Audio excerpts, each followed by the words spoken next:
శ్రావణ మాసం స్పెషల్ పూర్ణం బూరెల్లో నెయ్యి వేసుకొని తింటే చాలా చాలా టేస్టీగా ఉంటుంది కదా. శ్రావణ మాసంలో వరలక్ష్మి వ్రతానికి ఖచ్చితంగా ఈ నైవేద్యం అయితే పెట్టుకుంటాము. మీరు కూడా పెట్టుకుంటారా? కామెంట్ చేయండి. మీకు ఇష్టమో కామెంట్ చేయండి. ఇవి ఎలా చేయాలో చూద్దాము. ఫస్ట్ ఒక గిన్నెలోకి ఒక కప్పుతో మినపప్పు, ఒక కప్పు బియ్యం వేసుకొని నీట్గా 2-3 సార్లు క్లీన్ చేసుకొని 1 గంట సేపు కానీ 2 గంటలు కానీ నానబెట్టుకోవాలి. బియ్యం ఎంత నానితే అంత బాగుంటుంది. ఇప్పుడు కుక్కర్లోకి 1 కప్పు శనగపప్పు వేసుకొని దీన్ని కూడా మంచిగా క్లీన్ చేసుకొని 1 కప్పు పప్పుకి 2 కప్పుల వాటర్ వేసుకొని 3 విజిల్ వచ్చేంత వరకు ఉడికించుకోవాలి. ఇలా ఉడికించుకుంటే పప్పు మెత్తగా ఉడికిపోతుంది.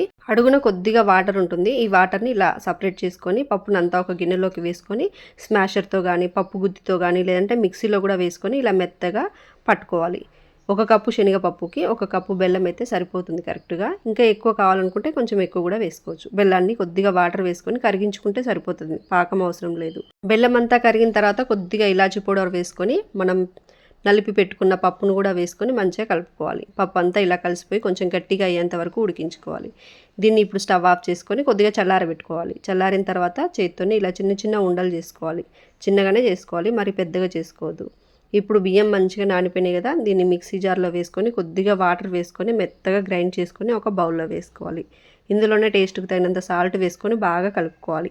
పిండి లూజ్గా ఉండొద్దు, కొంచెం గట్టిగా ఉండాలి. చూడండి, వేలికి ఇలా పట్టాలన్నమాట. అలా ఉంటే సరిపోతుంది. ఇప్పుడు మనం చేసుకున్న పూర్ణాన్ని ఇలా ఉండల్ని పిండిలో వేసుకొని చేతితో తీసి వేడి నూనెలో వేసుకొని వేయించుకోవాలి. వేసిన వెంటనే కలపకుండా కొంచెం సేపు ఉడికిన తర్వాత ఇలా కలుపుకొని 2 సైడ్లు మంచిగా ఇలా గోల్డెన్ బ్రౌన్ కలర్ వచ్చేంత వరకు వేయించుకొని తీసేసుకోవటమే. ఇంకా బూరెలు రెడీ అయిపోతాయి. వేడిగా ఉన్నప్పుడు దీన్ని హోల్ పెట్టి హోల్లో నెయ్యి వేసుకొని తింటే సూపర్ ఉంటుంది. వీడియో నచ్చితే లైక్ చేయండి.